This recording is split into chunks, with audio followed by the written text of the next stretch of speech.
వాక్యంలోకి వెళ్దాం. మహోన్నతుల దయల తండ్రి, ప్రేమాస్వరూపిణి సుప్రభావం మా కన్న తండ్రి, మా మంచి యేసయ్య మీకు స్తోత్రం. ఈస్టర్ పండగ సందర్భంగా మీరు వాక్యం ద్వారా సూటిగా మాతో మాట్లాడమని మీ పాదాలు బట్టి వేడుకుంటూ, వాక్యమై ఉన్నదేవా వాక్యం ద్వారా మమ్మల్ని ఉదక స్నానం చేయించమని మీ పరిశుద్ధ పాదాలు బట్టి వేడుకుంటూ, ఈ నీచుడిని సిలువ చాటున 100% మరుగు చేయమని, మా మధ్యలో ఆత్మకార్యం బహుబలంగా జరిగించమని నజరేయుడైన యేసయ్య పరిశుద్ధమైన నామంలో అడిగి పెట్టుకుంటున్నాం తండ్రి. ప్రియ దేవుని పిల్లలు, మీ జీవితంలో ఇది ఎన్నోవ ఈస్టర్ పండుగ నాకు తెలియదు. కొంతమందికి 2 అవ్వచ్చు, 3 అవ్వచ్చు, 10వ ఈస్టర్ పండుగ మీ జీవితంలో, 20 అవ్వచ్చు, 30 అవ్వచ్చు, కొంతమందికి 50 అవ్వచ్చు. నేను ప్రార్థనాపూర్వకంగా మరి సిద్ధపడి వచ్చిన వాక్య సందేశం చూద్దాం. మార్కు సువార్త 16:16 చూద్దాం. నమ్మి బాప్తిసం పొందినవాడు రక్షింపబడును, నమ్మని వానికి శిక్ష విధింపబడు. మీలో అందరూ దేవుని యేసుప్రభు వారిని నమ్మారా? ఇప్పుడు చూడండి, మీరు అందరూ యేసుప్రభు వారిని నమ్మారు కాబట్టే విగ్రహారాధన మానేశారు, నమ్మారు కాబట్టి వచ్చేసారు, నమ్మారు కాబట్టి బాప్తిసం పొందారు, నమ్మారు కాబట్టి బైబిల్ చదువుతున్నారు, నమ్మారు కాబట్టి ప్రార్థన చేస్తున్నారు, నమ్మారు కాబట్టి కానుకిస్తున్నారు, నమ్మారు కాబట్టి అన్నీ చేస్తున్నారు. అవునా కాదా? యేసు ప్రభువారిని నమ్మటం అంటే మీ దృష్టిలో అది అసలు బైబిల్ దృష్టిలో నమ్మటం అంటే ఏంటి? బైబిల్ దృష్టిలో నమ్మటం అంటే ఏంటి? నమ్మిన వ్యక్తి ఏం చేస్తాడు? ఈ భూమి మీద ఒక వ్యక్తి యేసు ప్రభువారిని నమ్మితే ఏం చేస్తారు, వాళ్ళు చేసిన దానికి దేవుడు ఏమిస్తారు అన్నది తెలుసుకోవాలని ఎంతమందికి ఉంది? చాలా ప్రాముఖ్యమైన విషయం. కొత్త సందేశం, ఒక మర్మంతో కూడిన వాక్య సందేశం. దేవునికి ఏ మహిమ కలుగును గాక. నమ్మి బాప్తిస్మం పొందితేనే రక్షణ. నువ్వు నమ్మకపోతే శిక్ష వచ్చేస్తుంది. మొహమాటం లేని దేవుడు చాలా సూటిగా నిక్కచ్చిగా చెప్పేశారు. నమ్మితే రక్షణ ఇస్తా, నమ్మకపోతే శిక్షిస్తా. నమ్మితే ఆశీర్వాదం ఇస్తా, నమ్మకపోతే శాపం వస్తుంది. నమ్మితే దీవెనిస్తా, నమ్మకపోతే కష్టాలు ఉంటాయి. నమ్మితే పరలోకం ఇస్తా, నమ్మకపోతే నరకంలో దోసేస్తా. ఇదంతా తెలిసిన విషయమే. ఇప్పుడు లోతుకి వెళ్దాం. నమ్మిన వ్యక్తుల్ని, ఒక 5 వ్యక్తుల్ని బైబిల్లో కొత్త నిబంధనలో చూపిస్తాను మీకు. కొత్త నిబంధనలో 5. ఈ వ్యక్తుల్లాగా మీరుంటే సూపరు, మీరు లేకపోతే మీరు నమ్మనట్టే. ఏది ఇన్ని సంవత్సరాలు అయినా మీరు నమ్మనట్టే. చూద్దాం. లోకాసు సువార్త 5వ అధ్యాయం 8 నుంచి. సీమోను పేతురు అది చూచి, దానికన్నా ముందు ఒక్కసారి చూడాలి. అది చూచి, ఆ అద్భుతాన్ని చూచి, మీకు తెలుసు రాత్రంతా ప్రయాసపడ్డాను ప్రభువా, ఒక్క చేప కూడా పడలేదు, అయినను మీ మాట చొప్పున నేను వల వేస్తా అన్నాడు. వల వేసిన వెంటనే ఏం జరిగింది? 2 దోణెల నిండా విస్తారమైన చేపలు వచ్చేసినాయి. ఆ చేపలు చూసినప్పుడు నువ్వైతే ఏం చేస్తావు తెలుసా? రోజుకో రకంగా వండుకుందాం అన్నయ్య, అక్కయ్య అని నువ్వు అంటావు. కానీ పేతురు ఏమంటున్నాడు తెలుసా? ఆ అద్భుతాన్ని చూసి, ఆ మహిమ కార్యాన్ని చూచి వెంటనే సీమోను పేతురు అది చూచి యేసయ్య మోకాళ్ళ ఎదుట అందరి ఎదుట జాలర్లు చూస్తూ ఉండగా యేసయ్య మోకాళ్ళ ఎదుట సాగిలపడి, ప్రభువా నన్ను విడిచి వెళ్ళిపో, నేను పాపాత్ముడినని చెప్పాను. ఇక చూడండి, ఇది వింతగా ఉంటుంది. అద్భుతం జరిగితే ఎవడైనా చేపలు అమ్ముకోవాలి, ఎవడైనా కాలు పట్టుకుని ప్రభా సూపరయ్య అని స్టేట్మెంట్లు ఇవ్వాలి. కానీ ఇక్కడ పేతురు చాలా వింతగా ప్రవర్తిస్తున్నాడు. మనలాగా ప్రవర్తించట్లేదు పేతురు ఆశ్చర్యపోయి, పేతురు అద్భుతాన్ని చూసి, ఒరే రండిరా చేపలు అమ్ముకొని బాగా సంపాదిద్దాం అని చెప్పట్లా, చేపల ద్వారా కూర వండుకుందాం అని చెప్పట్లా, చేపల ద్వారా కొన్ని రోజుల పాటు ప్రశాంతంగా ఉండొచ్చు అని చెప్పట్లా. ఇక్కడ యేసు ప్రభువారిని దేవుడుగా గుర్తించాడు. మహిమ కార్యం చూసి వెంటనే ఎందుకు మోకాళ్ళు వేసాడో తెలుసా? యేసు ప్రభువారు పరిశుద్ధుడు అని గుర్తించాడు పేతురు.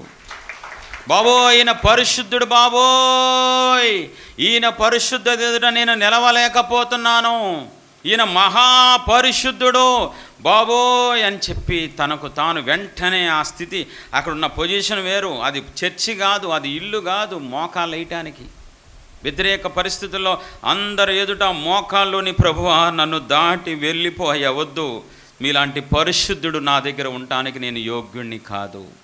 నమ్మటం అంటే హడావుడి చేయటం కాదు. నమ్మటం అంటే బాప్తీసం మునిగేశాను దిగిపోయా అని చెప్పడం కాదు. నువ్వు యేసు ప్రభువారిని పరిశుద్ధుడిగా నమ్మితే నీ పాపాన్ని ఒప్పుకోకుండా ఉండలేవు ఆయన ఎదుట. అంత పరిశుద్ధుడిని నువ్వు కలిగి ఉన్నావు. ఎప్పటికీ నువ్వు పాపాన్ని ఒప్పుకోవట్లేదు, దాచుకుంటున్నావు అంటే నువ్వు ఎప్పటికీ యేసు ప్రభువారిని నమ్మలేదు. నీలాంటి వాళ్ళ వల్ల దేవుడి రాజ్యానికి నష్టం తప్ప ఏముండదు. మర్యాదగా నువ్వు బైబిల్ వదిలేసి వెళ్ళిపోవడం మంచిది. ఎందుకంటే ఇన్ని సంవత్సరాలు అయిపోయింది కదా. ఎప్పుడైతే పేతురు యేసు ప్రభువారిని పరిశుద్ధుడని నమ్మాడో, వ్యతిరేక పరిస్థితులు అందరూ చూస్తూ ఉండగా మోకాలు లేసి నా వల్ల కాదు, నేను ఉండలేకపోతున్నా మీ పరిశుద్ధత ఎదట. యెషయా భక్తుడు కూడా దేవుని పరిశుద్ధత ఎదుట, పరిశుద్ధ సింహాసనం చూసినప్పుడు, పరిశుద్ధ దేవుణ్ణి చూసినప్పుడు బాబోయ్ అయ్యో అని గుండెలు బాదుకుంటున్నాడండి. వామ్మో వాయ్యో. యెషయా గ్రంథం 6వ అధ్యాయం తర్వాత చూసుకోండి. కాబట్టి ఇప్పుడు చూడండి, యెషయా భక్తుడు పరిశుద్ధ దేవుని చూడంగానే తన పాపం గుర్తొచ్చి కనబడి అయ్యో అయ్యో అని గుండెలు బాదుకుంటూ, నేను అపవిత్రమైన పెదవులు గలవాణ్ణే, అయ్యో పరిశుద్ధుడిని చూశానే నేను. యేసుప్రభువారిని ఎలా చూస్తున్నావు? అవసరాలు తీర్చే దేవుడుగా చూస్తున్నావా? కోరికలు తీర్చే దేవుడుగా చూస్తున్నావా? ఏటీఎం కార్డులాగా చూస్తున్నావా? ఎలా చూస్తున్నావు నువ్వు? పరిశుద్ధుడిగా నువ్వు చూస్తే, మహాపరిశుద్ధుడిని నువ్వు నమ్మితే, నువ్వు గనక గ్రహిస్తే నీ పాపాలు దివారాత్రులు ఒప్పుకోకుండా ఉండలేవు. ఎప్పటికీ పాపాలు ఒప్పుకోకుండా ఒప్పుకుందామని అంటే ఇంకా నువ్వు నమ్ముకోలేదు. నువ్వు ఇంకా నమ్ముకోవాలి. నీ దృష్టిలో నమ్ముకున్నావు, నా దేవుని దృష్టిలో నువ్వు నమ్ముకోలేదు. ఇప్పుడు ఏం జరిగిందో చూద్దాం. నేను పాపాత్ముడని చెప్పాను. ఏలైనగా వారు పట్టిన చేపల రాశికి అతడును అతనితో కూడానున్న వారందరూ విస్మయం పొందిరి. అలాగున సీమోనుతో కూడా పాలివారైన జెబెదయి కుమారులకు యాకోబును యోహాను విస్మయం పొందిరి. అందుకు యేసు ప్రభువారు భయపడద్దు, ఇప్పటి నుంచి నీవు మనుష్యులను పట్టువాడవై ఉందువని సీమోనుతో చెప్పాను. దేవుని పిల్లలు, ఎంత అద్భుతం తెలుసా, ఎంత ఆశ్చర్యమో తెలుసా. ఒక సామాన్యమైన వ్యక్తిని, ఒక ఆర్డినరీ పర్సన్ని నా దేవుడు ఎలా మార్చేశారో తెలుసా? బహు గొప్ప దైవజనుడిగా నా దేవుడు మార్చేశారండి. నువ్వు నిజంగా యేసు ప్రభువారిని నమ్మితే, నిజముగా పేతురు వలె నమ్మి నువ్వు పాపాలు ఒప్పుకోగలిగితే నీ స్థితి, నీ దశ మొత్తం మార్చి పారేస్తారంతే యేసయ్య. ఎలా ఉంటుందంటే, పాత జీవితం వేరు, కొత్త జీవితం వేరు, రెండు జీవితాలుగా దేవుడు మార్చి పారేస్తారు. క్రీస్తు పూర్వం, క్రీస్తు శకంలాగా.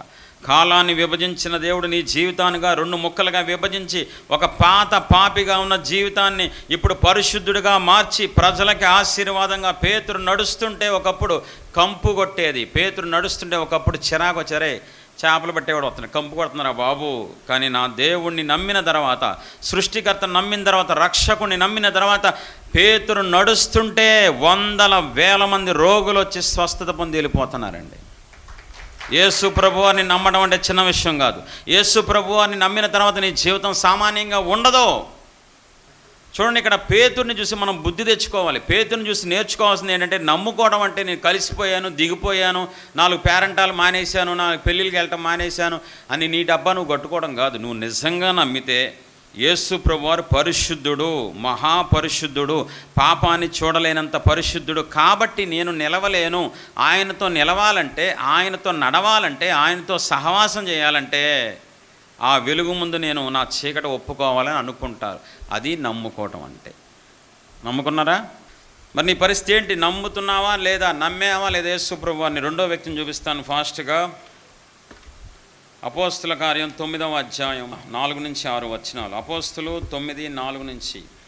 అప్పుడు అతడు నేల మీద పడి సౌలా సౌలా సౌలా సౌలా నీవేళ నన్ను హింసించుచున్నావని తనతో ఒక స్వరము పలుకుట వినెను. ప్రభువా నీవెవడవని? ఎవడవి నువ్వు అతడు అడుగగా ఆయన, నేను నీవు హింసించుచున్న యేసును. చాలు. చూడండి, మీకు తెలుసు, ఒక భయంకరమైన హంతకుడు. ఎంత హంతకుడు చూశారు ఒకసారి? 9వ అధ్యాయం 2-3 వచనాలు చూద్దాం. అపోస్తులు అదే అధ్యాయంలో ఈ మార్గమందున్న పురుషులనైనను స్త్రీలనైనను కనుగొనిన ఎడల వారిని బంధించి యెరూషలేమునకు తీసుకుని వచ్చుటకు దమస్కులోని సమాజంలో వారికి పత్రికలమని అడిగాను. ఒక అధికారం తీసుకొని సౌలు పరిగెడుతున్నాడు గుర్రం మీద ప్రజల్ని హింసించడానికి, కొట్టడానికి, హింసించడానికి, బంధించడానికి, ఆడవాళ్ళని కూడా జాలి లేకుండా, చిన్న పిల్లవాళ్ళని కూడా కరుణ జాలి ఏమీ లేకుండా ఒక కఠినాత్ముడుగా వెళుతూ ఉన్నప్పుడు దేవుడు స్వరం వినబడింది, సౌలా సౌలా అని పిలిస్తే, ఎవడవయ్యా నువ్వు నన్ను పిలుస్తున్నావు? ఎవన్నా? నేను నీవు హింసించుచున్న యేసయ్యనయ్యా. అది నమ్మాడు. ఎంతగా నమ్మాడు తెలుసా సౌలు? ఆ స్వరాన్ని నమ్మాడు. నమ్మిన వెంటనే ఏం చేస్తున్నాడు తెలుసా? ఇప్పుడు ఏం చేయమంటారు నన్ను? అసలు మార్వెలస్ అండి, అద్భుతం ఏంటో తెలుసా? అప్పుడే దేవుని కలుసుకున్నాడు. దేవుడు స్వరాన్ని డైరెక్ట్గా చూడలేదు. యేసు ప్రభు వారిని సౌలు ఒక్కసారి స్వరం విన్నాడు. వినంగానే ఏమంటున్నాడు తెలుసా? లేచి పట్టణంలోకి వెళ్ళుము, అక్కడ నీవు ఏం చేయవలనో అది నీకు తెలుపబడను. ఇప్పుడు నేను చేయను ప్రభువా, ఇప్పుడే కదా స్వరం విన్నాను, నేను 4 సంవత్సరాల తర్వాత చేసుకుంటాను, ఈ లోపల నేను చేయాల్సిన కార్యక్రమాలు కొన్ని ఉన్నాయి అన్నాడా? ఇప్పుడు స్పాట్లో నేను క్రూరత్వాన్ని వదలలేను ప్రభువా, ఇప్పుడు నాకు కఠినమైన మనసు నేను మార్చుకోలేను ప్రభువా, నాకు కొంచెం టైం కావాలన్నాడా? యేసు ప్రభువారిని సౌలు నమ్మాడు కాబట్టి వెంటనే ఏం చేశాడు? లోబడ్డాడు, విధేయత చూపించాడు. గట్టిగా చప్పట్లు కొడదాం. ఈ స్వరం దేవుడిదే, ఈ స్వరం యేసయ్యదే, ఈ స్వరం బాబోయ్ దేవుడిదే. నాకు అర్థమైపోయింది. ఇప్పుడు ఖచ్చితంగా నేను లోబడలేదనుకో పోతాను. నమ్మి బాప్తిస్మం పొందినవాడు రక్షించబడును, నమ్మని వాడికి శిక్ష విధించబడును. నువ్వు నమ్మితే చచ్చినట్టు లోబడతావు. నువ్వు దేవుడిని నమ్మితే ఖచ్చితంగా విధేయత చూపించి నన్ను ఏం చేయమంటారు ప్రభువా నువ్వు ఖచ్చితంగా చేతులు కట్టుకొని దేవుణ్ణి అడుగుతావు. సౌలు అడిగాడు. ఒక మామూలు వ్యక్తి కాదు, రోమా పౌరుడు, ధర్మశాస్త్రం బాగా తెలిసిన వ్యక్తి, బాగా మంచి కుటుంబంలో ఉన్న వ్యక్తి. అన్నీ పక్కన పెట్టి ఒక చిన్న బిడ్డ వలె ఇప్పుడు నన్ను ఏం చేయమంటారయ్యా నువ్వు అడుగుతున్నావా? యేసు ప్రభువాన్ని నమ్మానంటున్నావు కదా, నమ్మానని పెద్ద హడావుడి చేస్తున్నావు కదా, కటౌట్లు పెడుతున్నావు కదా, మరి దేవుడు నన్ను ఏం చేయమంటారు ప్రభువా? లేదంటే దేవుడు అమ్మ నువ్వు ఈ పని చేయి, వదిలేసే, ఈ వృత్తి వదిలే, ఈ పని వదిలే, నా పంచే, నన్ను వెంబడించు అని దేవుడు చెప్పినప్పుడు వెంటనే సౌలు వలె లోబడ్డావా? ఎప్పుడో చెప్పారు యేసుప్రభు వారు, ఒకటి విడిచిపెట్టే, ఎప్పుడో చెప్పినా ఎప్పటికీ దాన్ని వదులుకోలేకపోతున్నావు నువ్వు. ఎప్పటికీ క్రైస్తవుడని చెప్పద్దే, దండం పెడతాను. పేరుకు దయచేసి క్రీస్తు యొక్క పేరుని అవమానం చేయొద్దు. దేవుడు సృష్టికర్త, పరిశుద్ధుడు. ఆయన భూమి మీదకి రావడం వల్ల 2 కాలాలుగా ఈ భూమి విభజించబడింది. క్రీస్తు పూర్వంగా, క్రీస్తు శకంగా. అంత గొప్ప సక పురుషుణ్ణి, క్రీస్తు అంటే సర్వలోక చక్రవర్తి నువ్వు అవమానించద్దు. నమ్ముకున్నానని చెప్పి అబద్ధాలు ఆడద్దు. మాకు వచ్చే నష్టం లేదు. నమ్మినవాడు మాత్రమే రక్షించబడతాడు, నమ్మనివాడు శిక్ష విధించబడు. ఇంకా విడిచిపెట్టవు, ఇంకా లోకాన్ని విడిచిపెట్టవు, ఇంకా పాపాన్ని విడిచిపెట్టవు, ఇంకా బట్టలు పిచ్చి, బంగారం పిచ్చి. రేపు ఏది రక్షిస్తుంది నిన్ను? డబ్బు నిన్ను రక్షించిందా? బంగారం నిన్ను రక్షించిందా? ఉద్యోగం నిన్ను రక్షించిందా? ఏం రక్షిస్తుందండి? ఇన్ని సంవత్సరాలైనా ఇప్పటికీ నువ్వు వదలలేకపోతున్నావేంటి? ఆ మహాదేవుని ఎదుట నీకు సమస్తం పెంటగా అనిపించట్లేదా? లోబడకపోతే నరకానికి వెళ్తామని కావట్లేదా నీకు ఇన్ని సంవత్సరాలైనా? కుక్క తోక వంకర. ఎన్ని ప్రసంగాలు వింటావో, ఎన్ని ప్రసంగాలో ప్రసంగికులు మారిపోతారు. యూట్యూబ్లో వ్యాఖ్యలు వింటావు, బైబిల్ చదువుతావు, ఎన్నో చేస్తావు, కానీ దేవుడు మాటకి లోబడే మనసు నీకు లేదు. ఇప్పుడు చూడండి, యేసు ప్రభువారిని నమ్మటం అంటే ఏంటి? వెంటనే ఆయనకి సరెండర్ అయిపోవటం, వెంటనే జీవితాన్ని ఆయనకి అప్పగించుకోవడం. ఇప్పుడు సౌలు వెంటనే అప్పగించుకోవడం వల్ల ఏం జరిగింది? అపోస్తలుల కార్యం 9:15 చూద్దాం. అందుకు ప్రభు, నీవు వెళ్ళుము అన్యజనుల ఎదుటను, రాజుల ఎదుటను, ఇజ్రాయేలీల ఎదుటను నా నామం భరించుటకు ఇతడు నేను ఏర్పరచుకున్న సాధనమై ఉన్నాడు. ఇతడు నా సాధనమై ఉన్నాడు. చప్పట్లు కొడదాం గట్టిగా. నేను ఏర్పరచుకున్న సాధనం ఇతడు.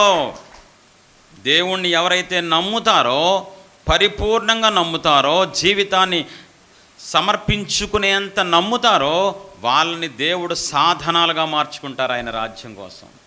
వాళ్ళని ప్రపంచానికి చూపిస్తారు. పౌలు పత్రికలు రాశాడండి. ఒక హంతకుడు పత్రికలు రాశాడు. ఆ పత్రికలు ఈరోజు ప్రపంచవ్యాప్తంగా కోట్ల మంది సేవకులు, విశ్వాసులు అందరూ పత్రికలు చదువుతూనే ఉన్నారు, బాగుపడుతూనే ఉన్నారు, సరి చేసుకుంటూనే ఉన్నారు.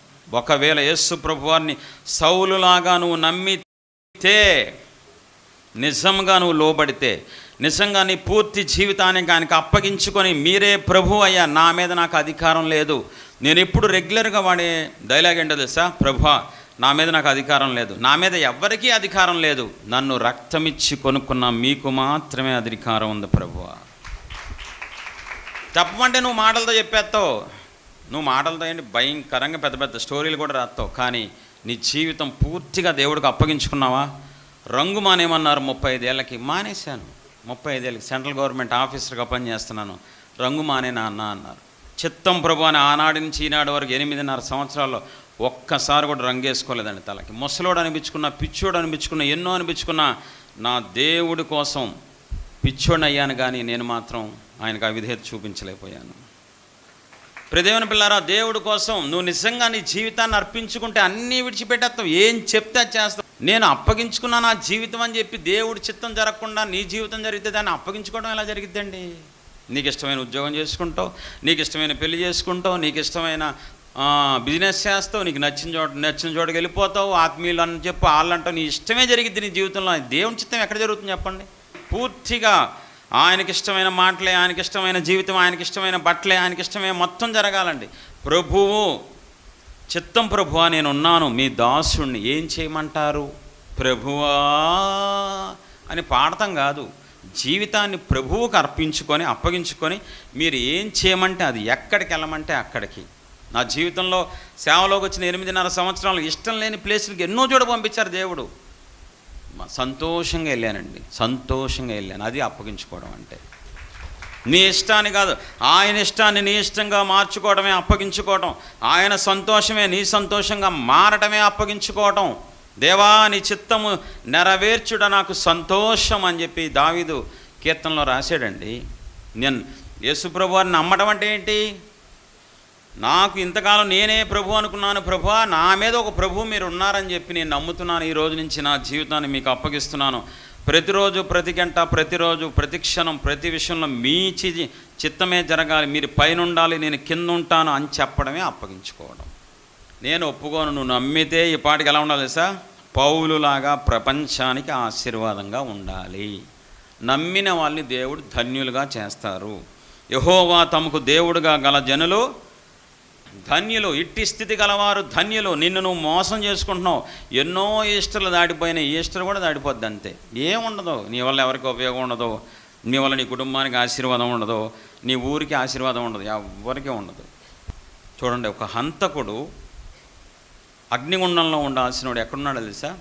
ప్రపంచానికి, ఒరే ప్రపంచ జనాభాలారా, రాబోయే తరాలకు కూడా, బైబిల్లో ఉంటుంది ఆ మాట. పౌలు అంటాడు, నన్ను రాబోయే తరాలకు కూడా మాదిరిగా నా దేవుడు ఉంచారు. రాబోయే తరాలకు కూడా. యేసు ప్రభువాన్ని నమ్ముకోవడం అంటే చిన్న విషయం కాదు.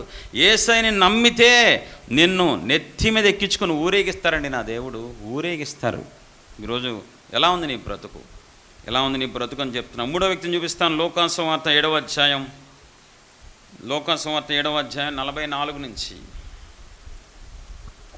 అందుకు సీమోను, అతడెవనికి ఎక్కువ క్షమించెనో వాడే అని నాకు తోచున్నదని చెప్పగా, ఆయన నీవు సరిగా యోచించుతావని అతనితో చెప్పి ఆ స్త్రీ వైపు తిరిగి సీమోనుతో ఇట్లా, నేను ఈ స్త్రీని చూచున్నావే, నేను నీ ఇంటిలోనికి రాగా నీవు నా పాదములకు నీళ్ళు ఇయ్యలేదు, కానీ ఈమె తన కన్నీళ్లతో నా పాదములను తడిపి తన తల వెంట్రుకలతో తుడిచెను.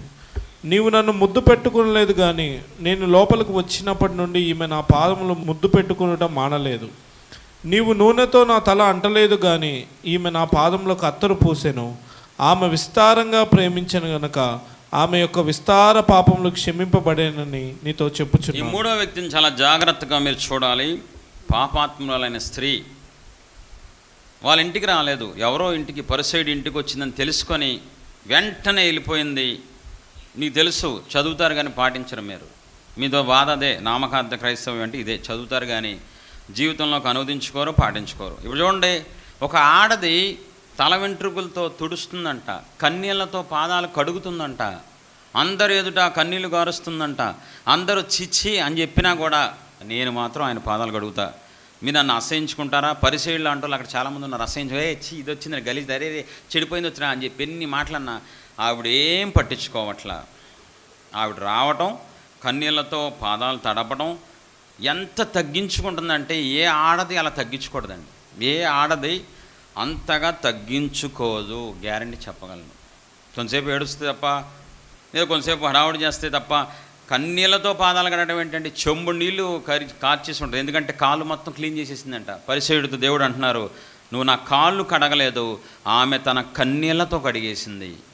తల వెంట్రుకలతో తుడుస్తుందంట, వెనక నుంచుంటుందంట. బాబు ఆయన ముఖం చూసేంత అర్హత నాకు లేదు, వెనుక తట్టు నుంచుందని చదువుకున్న తర్వాత మీరు ఎంతగా తనను తాను తగ్గించుకొని దేవుణ్ణి బాగా హెచ్చి చేస్తుందండి. యేసు ప్రభువారిని నమ్మింది.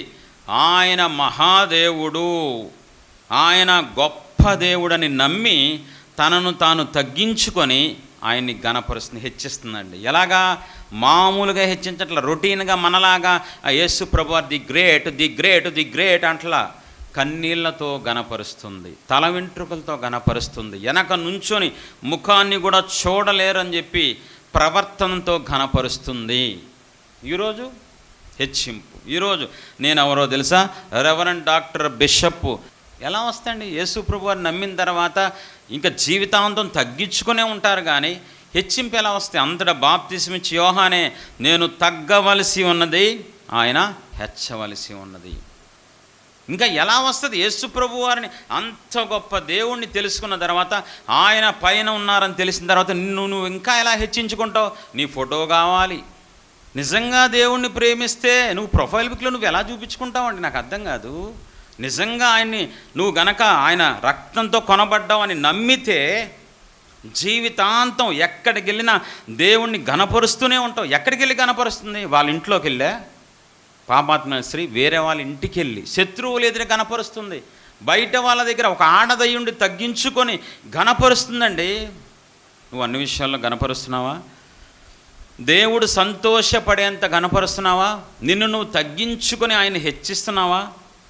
తగ్గింపే కదండి దేవుడు మనకు నేర్పించి. నేను సాత్వికుడను, దీన మనస్సు కలిగిన దేవుణ్ణి. ఏముందని రెచ్చిపోవాలి? మన కష్టం ఏముంది? మన ప్రయాస ఏముందండి ఈ రక్షణకి? ఆయన కష్టపడితే, తల్లి 9 మాసాలు కష్టపడితే బిడ్డ బయటకు వచ్చి సంతోషంగా ఆడుకుంటాడండి. నా దేవుడు, నా తండ్రి, నా రక్షకుడు 33.5 సంవత్సరాలు కష్టపడితే ఆ ప్రతిఫలంగా ఈరోజు నేను వచ్చి ఆనందాన్ని అనుభవిస్తున్నానండి. ఆ దేవుణ్ణి గణపరచకుండా ఉండగలనా? ఆ దేవుణ్ణి చూపించకుండా ఉండగలనా ప్రపంచానికి? నన్ను నేను తగ్గించుకున్న ప్రతిసారి నా దేవునికి మహిమ వస్తుందండి. నా దేవునికి మహిమ వస్తుంది. ప్రియ దేవుని పిల్లారా, ఒక ఆడది అందరి ఎదుట తగ్గించుకుంది, కన్నీళ్లతో తగ్గించుకుంది, తల వెంట్రుకలతో తగ్గించుకుంది, వెనక నుంచుని తగ్గించుకుంది. నీ హెచ్చింపు చూసి ఈడో క్రైస్తవుడా, నువ్వా? ఈ క్రీస్తు ఇలా ఉండరే దేవుడు నమ్ముకున్న వాళ్ళు అని నిన్ను బట్టి దేవుడి నామం దూషణ పాలవుతుంది. నీ అహంకారాన్ని బట్టి, నీ గర్వాన్ని బట్టి, నీ మాటలను బట్టి నీ ఇంట్లో వాళ్ళే చిచి యేసుప్రభు నమ్ముకునే హ్యాపీ ఏంటిది, ఏం దేవుడు ఇదే నేర్పించింది, ఇదే నేర్పించింది. మన తగ్గింపు చూసి ప్రజలు బా దేవుడు ఎంత గొప్ప దేవుడు అని దేవుణ్ణి మహిమపరిచేలాగా ఉండాలి. మనల్ని ఘనపరిచేంతగా మనం తగ్గించుకోవాలి. యేసుప్రభు వారిని నమ్మటం అంటే ఏంటి తెలుసా? జీవితాంతం నేను తగ్గించుకుంటాను ప్రభా, మీరు హెచ్చించబడాలి, నన్ను బట్టి, నా జీవితాన్ని బట్టి, నా క్రియలను బట్టి ఘనపరచబడాలి మీరు అని సమర్పించుకొని జీవించడమే నమ్ముకోవటం అంటే. నమ్మి బాప్తిసం పొందడం అంటే ఎప్పుడో నమ్మాం కదరా, ఎప్పుడో బాప్తిసం పొంది. యేసు ప్రభువారిలో ఉండటం అంటే చిన్న విషయం కాదు. పూర్తిగా చచ్చిపోవాలి, లోకంలో చచ్చిపోవాలి, పాపంలో చచ్చిపోవాలి, ఆశలు ఉండకూడదు, ఇంకా ఏం ఉండకూడదండి. ఆయన కోసమే బ్రతకాలి, ఆయన సంతోషపెడుతూ బ్రతకాలి, ఆయన పని చేస్తూ బ్రతకాలి. అది క్రైస్తవ్యం అంటే. లూకా సువార్త 7:50. అందుకు ఆయన, నీ విశ్వాసం నిన్ను రక్షించెను, నీ విశ్వాసం నిన్ను రక్షించెను, సమాధానం గలదానివై వెళ్ళుమని ఆ స్త్రీతో చెప్పాను. చూడండి, ఇప్పుడు ఎప్పుడైతే యేసు ప్రభు వారిని నమ్మిందో వచ్చేసింది, పాపాలు ఒప్పేసుకుంది, తను తగ్గించేసుకొని జీవితంలో ఎప్పుడూ ఒకప్పుడు ఆ జడ చూసి ఇలా అందరికి చూపించింది, కానీ ఈరోజు ఆ జడని తగ్గింపుకు వాడి దేవుణ్ణి ఘనపరిచింది. అప్పుడు దేవుడు అంటున్నారు, పో నీకు రక్షణ వచ్చింది, నమ్మి బాప్తిస్మం పొందినవాడు రక్షించబడును. నమ్మటం అంటే అది, రక్షణ అంటే అది. సమాధానం కలిగి వెళ్ళిపో, నీ పాపాలు కొట్టేశాను పో, సంతోషంగా ఈ రోజు నుంచి మంచిగా ఉండని ప్రపంచానికి తనని చూపించారు మాదిరిగా. అంత ఆశీర్వాదం తను పొందేసుకుందండి. మరి నీ పరిస్థితి ఏంటి? నువ్వు ఎలా ఉన్నావు? నమ్ముకున్నానని నువ్వు అనుకుంటున్నావు, నమ్ముకోలేదని నేనంట. నిజంగా దేవుణ్ణి నమ్మితే నువ్వు ఖచ్చితంగా తగ్గించుకుంటావు. ఇంకా దేన్ని బట్టి హెచ్చించుకోవు. ఇంకా నాది, నేను కొన్నాను, నేను సంపాదించాను. నిజంగా వాక్యం తెలిసినోడు నేను అని ఎలా అంటాడండి? ఆయన కృప వల్ల మనం జీవిస్తున్నాం, ఆయన కృప వల్ల మనం ఉనికిని కలిగి ఉన్నాం, ఆయన వల్ల మనం బ్రతుకుచున్నాం అంట. చెప్పబడిన మహిమపరుద్దాం. మన ఊపిరి ఆయన పెట్టింది, మనలో ఉన్న జీవం ఆయన పెట్టింది. ఎప్పుడైతే తీసుకో అని ఇలా ఆయన తీసేసుకున్నారనుకో జీవాన్ని, స్పాట్ మనం ఆయన కంట్రోల్లో ఉన్నాం. అది మర్చిపోయి నేను నేను అని ఎలా వస్తుంది నీకు? ఎందుకంటే నువ్వు నమ్మలేదు కాబట్టి. యేసు ప్రభువు. 4వ వ్యక్తిని చూద్దాం. లోకాసు వార్త 17వ అధ్యాయం 11 నుంచి. ఆయన యెరూషలేమునకు ప్రయాణమైపోవచ్చు సమరయ గలిలయ మధ్యగా వెళ్ళుచుండెను. ఆయన ఒక గ్రామంలోనికి వెళ్ళుచుండగా 10 మంది కుష్ఠరోగులు ఆయన ఎదురుగా వచ్చి దూరంలో నిలిచి, యేసు ప్రభువా, మమ్మల్ని కరుణించమని కేకలు వేసిరి. ఆయన వారిని చూచి, మీరు వెళ్ళి మిమ్మును యాజకులు కనపరుచుకొనుడని వారితో చెప్పెను. వారు వెళ్ళుచుండగా శుద్ధులైరి. వారిలో ఒకడు తనకు స్వస్థత కలుగుట చూచి గొప్ప శబ్దముతో దేవుణ్ణి మహిమపరచుచు తిరిగి వచ్చి ఆయన కృతజ్ఞతాస్తుతులు చెల్లించుచు ఆయన పాదముల యొద్ద సాగిలపడెను. వాడు సమరయుడు. ఇక్కడ చాలా ప్రాముఖ్యమైన విషయం. అందుకు యేసయ్య ఇక్కడి నుంచి చాలా జాగ్రత్తగా చూడాలి. 17వ వచనం నుంచి. 10 మంది శుద్ధులైరి కారా? 10 మంది శుద్ధులైరి గారా? ఆ 9 ఎక్కడ? నేను 10 మందికి నా దగ్గరకు వచ్చారు, 10 మందికి స్వస్థ ఇచ్చాను, 10 మందిని బాగు చేశాను, మరి మిగతా 9 మంది ఎర్రా? దీంట్లో గొప్ప విషయం చెప్పనా? ఇప్పుడు ఏం చేశాడంటే అతను తిరిగి అక్కడి నుంచి చదువుతాం. వారిలో ఒకడు తనకు స్వస్థత కలుగుట చూచి గొప్ప శబ్దముతో దేవుణ్ణి మహిమపరచుచు తిరిగి వచ్చి ఆయన కృతజ్ఞతాస్తుతులు చెల్లించుచు. ఇప్పుడు 10 మంది స్వస్థ వచ్చింది మార్గ మధ్యంలో. 9 మంది మీలాంటోళ్ళు. ఇప్పుడు 9 మందిని ఇంటర్వ్యూ చేద్దాం. ఏంటి కుష్ఠరోగంతో వెళ్ళావు ఇంటికి, మా మంచిగా వచ్చేసావు అని వాళ్ళ ఆవిడ అడిగింది అనుకోండి. 9 మందిలో ఒకడిని. టైం కలిసి వచ్చింది, నాకు వచ్చేసాను. ఇంకొకరిని అడిగామనుకో, మంచి డాక్టర్ దగ్గరికి వెళ్ళా, రోగం తగ్గింది నాకు. అదే ఈ ఒక్కడున్నాడు చూసారా, అన్యుడు, ఈ ఒక్కడి దగ్గరికి వెళ్ళి ఇంటర్వ్యూ చేశాను అనుకోండి, నేను ఎందుకు నువ్వు అరుస్తున్నావు? ఎందుకంటే ఆయనే నన్ను ముట్టారు, ఆయన మాట చెప్పున నాకు స్వస్థత ఇచ్చారు కాబట్టి, ఆయన చెప్పిన రీతిగా నన్ను బాగు చేశారు కాబట్టి నేను నమ్మి వెనక్కి తిరిగి వెళ్తున్నాను. ఈరోజు క్రైస్తవులారా, మీరు నమ్మితే తెల్లవారుజామున లెగుస్తారు. మీరు నిజంగా ఈ జీవితం దేవుడు వేసిన భిక్షం, నిజంగా నా దేవుడు నన్ను రక్షించారు, ఆయన సిలువలో నాకు బదులుగా మరణించారు అని నమ్మితే పొద్దున్నే లెగకుండా, మొదటి గడియ ఇవ్వకుండా, మొదటి స్తుతి చెల్లించకుండా నువ్వు ఏ పని చేయలేవు. కనీసం వాష్రూమ్ కూడా వెళ్ళలేవు. నువ్వు సీరియస్గా చెప్తున్నాను. నువ్వు నమ్మితే. ఒక పక్క అన్యుడు నమ్మి గొప్ప శబ్దం చేసుకుంటూ రోడ్ల మీద గట్టిగా అరుచుకుంటూ, వరే ఎందుకు అరుస్తున్నావు? కొన్ని సంవత్సరాల నుంచి కుష్టు వ్యాధితో బాధపడింది, నాకు తెలుసు, నీకేం తెలుసురా? స్వస్థత పొందుకున్నవాడు గట్టిగా అరవకుండా ఉండలేడండి. ప్రియదేవుని పిల్లారా, ప్రాణం పెట్టిన దేవుడికి పొద్దున్నే లేచి 1 గంట గడపలేని నీది ఒక క్రైస్తవ్యం, నీవు ఒక క్రైస్తవుడివి. చిచ్చి చాలా దారుణం. యేసు ప్రభువాన్ని నమ్మాడు. నమ్మాడు తెలుసా? నన్ను స్వస్థపరిచింది ఈయనే. మార్గ మధ్యంలో వచ్చినప్పుడు ఈరోజు కూడా అంతే. నీకేదైనా అద్భుతం జరిగితే నిజంగా దేవుడు చేశారా? ఇది మన ఉద్యోగం, మన కష్టార్జితం కదా. ఇది పిల్లలు ఇంత యాక్టివ్గా పుట్టారంటే నా బ్లడ్డే కదా, ఏగా నీకు వచ్చాయి చెప్పాలి. పూర్తిగాను దేవుడే చేశారు. ఈ సహవాసం దేవుడే ఇచ్చారు నాకు. అమ్మో, ఇంత గొప్ప దేవుడిని పొద్దున్నే లేచి నేను బాబోయ్ కొంచెం సేపైనా ఆయనతో నేను గడపకుండా, పొద్దున్నే లేచి కృతజ్ఞతాస్తుతులు చెల్లించకుండా నేను ఉండలేను. నమ్మటం అంటే అది. నువ్వు నమ్మట్లేదు. నువ్వేం చేసా, నీ కష్టార్జితం, నేను కష్టపడి ఉద్యోగం, నేను కష్టపడి పెళ్లి చేసుకున్నా, నేను కష్టపడి పిల్లలు కన్నాను, నేను కష్టపడి పేరు సంపాదించుకున్నాను అనుకుంటున్నావు. కాబట్టే తెల్లవారుజామున మొదటి గడి నువ్వు ఇవ్వలేకపోతున్నావు. ఒకవేళ ఇదంతా దేవుడే ఇచ్చారు నాకు, నా దేవుడు భిక్షం ఇది, నా దేవుడు కరుణ, నా దేవుడు కృప, నా దేవుడు కనికరం అని నువ్వు నమ్మితే వాడి ఇంటికి వెళ్ళొచ్చుగా. ఆడికి ఎవరో ఒకళ్ళు ఉంటారు కదా, మరి ఆడి దగ్గరికి ఎందుకు వెళ్ళలేదు? ఆ మనసు ఉండలేకపోయింది. అమ్మో, ఇంత గొప్ప అద్భుతం నా దేవుడు చేశారు, నేను ఆయన దగ్గరికి వెళ్ళాను, ఆయన నన్ను కరుణించారు, మార్గ మధ్యలో చెప్పిన రీతిగా జరిగింది, కాబట్టి నేను వెనక్కి వెళ్ళిపోతాను బాబోయ్ అని దేవుణ్ణి మహింపరుస్తున్నాడంట. ఈరోజు ఎంతమంది క్రైస్తవులు తెల్లవారుజామున దేవుని మహింపరుస్తున్నారు చెప్పండి? ప్రతిరోజు క్రమంగా మానకుండా ఏది ఏమైనా 365 రోజులు నేను తెల్లవారుజామున లెగుస్తాను, మహిమపరుస్తాను, నా దేవుడితో కొద్దిసేపు అయినా గడిపి నా అనుదిన చర్యలోకి వెళ్తాను అనేవాళ్ళు ఎవరున్నారండి?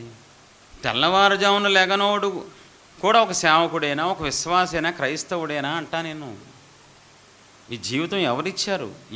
ఈ కృప మనకి వరాలేంటి? మనం సేవకులు అవ్వడం ఏంటి? మనం దేవుని రాజ్యంలో పాత్రలుగా ఉండడం ఏంటి? మనం ఎలాంటి వాళ్ళం? మనం దేవునికి ఒకప్పుడు శత్రువులం, ఒకప్పుడు దూరస్తులం. మనం ఆయన రక్తం చేత, ఆయన కుమారుడు చేత మనం ఈరోజు విమోచించబడ్డాం, సమాధానపడ్డాం దేవునితో, దేవుని పిల్లలయ్యాం. ఈరోజు దేవుని పిల్లలున్నామేమో అని మనకు ఒక సహవాసం ఉంది. ఈరోజు మన కోసం ఎవరెవరో తెలియని వాళ్ళు కన్నీరు గారుస్తున్నారు.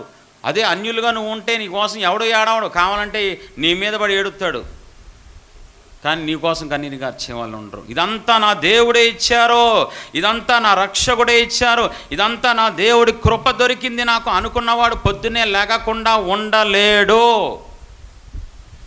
నువ్వు తెల్లవారుజామున లెగట్లేదంటే నువ్వు యేసు ప్రభువాన్ని నమ్ముకోలేదు. గ్యారంటీగా చెప్తున్నాను, నువ్వు వేస్ట్, నీ వల్ల ఎవరికి ఉపయోగం ఉండదో గ్యారంటీ చెప్తున్నాను. నామకార్థ క్రైస్తవ్యం. నా దేవుడికి వచ్చే నష్టం లేదు, నన్ను తృణీకరించేవాడిని తృణీకరించి పారేస్తాను. అందుకే నీ బతుకులా తగలడింది, అందుకే నీ జీవితంలో ఆశీర్వాదం లేదు, అందుకే మంచి రోజులు లేవు, అందుకే నీ జీవితం ఏడుపు కొట్టు మొహం. ఇంకో 5వ వ్యక్తిని చూపించి నేను ముగిస్తాను. యేసుని నమ్ముకోవడం అంటే ఏంటి? యోహాను సువార్త 4వ అధ్యాయం 28-29 వచనాలు. ఆ స్త్రీ తన కుండ విడిచిపెట్టి ఊరిలోనికి వెళ్ళి, మీరు వచ్చి నేను చేసినవన్నీ నాతో చెప్పిన మనుష్యుని చూడుడి, ఈయన క్రీస్తు కాడా అని ఆ ఊరి వారితో చెప్పగా. భయంకరమైన వ్యభిచారి, చెడిపోయింది, జీవితాల్ని నాశనం చేయడమే పనిగా పెట్టుకుంది. కానీ ఒకానొక రోజు సమరయ గ్రామంలో యేసుప్రభువు వారు వచ్చినప్పుడు బావి దగ్గర కలుసుకొని మాట్లాడిన తర్వాత ఈవిడికి అర్థమైపోయింది, అమ్మ నా గురించి పూర్తిగా చెప్పేస్తున్నానండి, మామూలుడు కాదు. మీకు ఒక గొప్ప విషయం చెప్పనా? ఈ సమరయ స్త్రీ ఒకప్పుడు చెడిపోయిందే, క్యారెక్టర్ లేనిదే, పనికి మాలిందే, కానీ నమ్మింది. నమ్మి బాప్తిసం పొందినవాడు రక్షించబడు, నమ్మని వానికి శిక్ష విధి. ఈవిడ నమ్మింది. ఏం నమ్మింది? ఈయనే క్రీస్తు, రండి రండి రండి.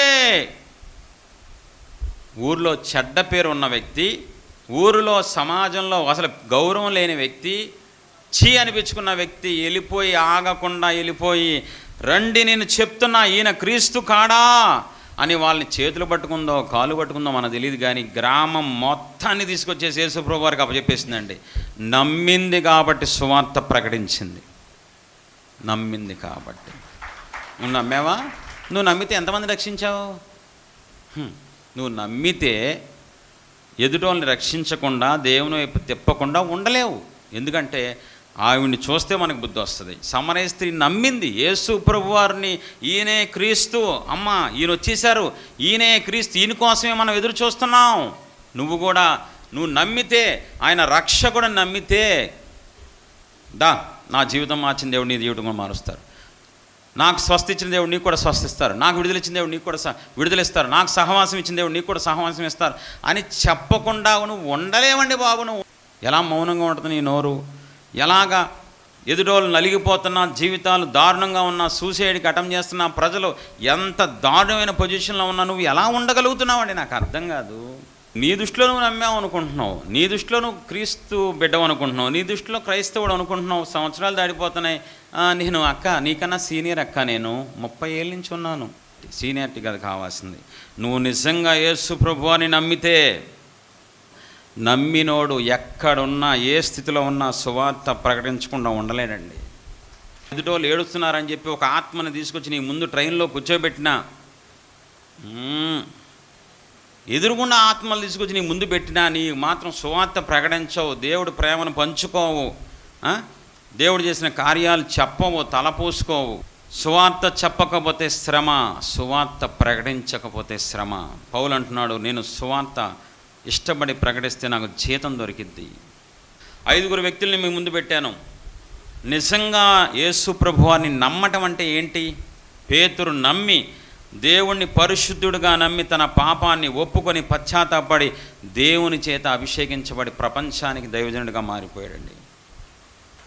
మనం అలాగే చూసినట్లయితే పౌలు దేవుణ్ణి నమ్మి, ఈయన దేవుడే అని నమ్మి తన జీవితాన్ని పూర్తిగా సమర్పించుకొని ప్రపంచానికి దేవుని చేతిలో ఒక పాత్రగా వాడబడ్డాడు. దేవుని రాజ్యం కట్టబడడంలో తను అధికమైన పాత్ర వహించాడండి. దేవునికి మహిమ కలుగును గాక. పాపాత్మురాలైన స్త్రీ నమ్మింది కాబట్టి యేసు ప్రభువారిని అందరి ఎదుట ఒక ఆడదయ్యుండి తనను తాను తగ్గించుకొని దేవుణ్ణి ఘనపరిచి సమాధానం, రక్షణ అన్నీ పొందుకుంది దేవుని యొద్ద నుంచి. అది నమ్మడం అంటే. అలాగే మనం చూసినట్లయితే ఒక అన్యుడు, ఈ స్వస్థత ఎవరు ఇవ్వలేని ఈ స్వస్థత, ఈ కుష్ఠరోగాన్ని దేవుడే స్వస్థపరిచారు కాబట్టి నాకు నా వాళ్ళకంటే, నా ఇంట్లో వాళ్ళకంటే, బంధువుల కంటే, స్నేహితుల కంటే నాకు ఆయనే ఎక్కువ అని చెప్పి వెళ్ళి దేవుణ్ణి మహింపరిచాడండి. తప్పకుండా కూడా దేవుని మహింపరుద్దాం. అది నమ్మటం అంటే. 5వ వ్యక్తి సమరయ స్త్రీ నమ్మింది కాబట్టి మౌనంగా ఉండలేక ప్రజల దగ్గరికి వెళ్ళి, ఈయన క్రీస్తు కాడా, నేను చేసినవన్నీ చెప్పలేదా, ఈయనే కదా క్రీస్తు, ఈయనే కదా రక్షకుడు, ఈయనే కదా మళ్ళా అంటే పాపాత్ముల్ని రక్షించేదని చెప్పి ప్రజలకి వెళ్ళి సువార్త ప్రకటించి మౌనంగా ఉండకుండా దేవుని వైపు తిప్పేసిందండి. అది నమ్మటం అంటే. ప్రభువా, నేను నమ్మానని మోసపోయానయ్యా, నమ్మితే ఈ 5గురులాగా నేను చేసేవాడిని, నమ్మితే ఈ 5గురులాగా నేను ఆశీర్వదించబడేవాడిని, ఇంకా శాపగ్రస్తమైన జీవితంలో ఉండేదాన్ని కాదు అని కన్నీరు గార్చగలవా?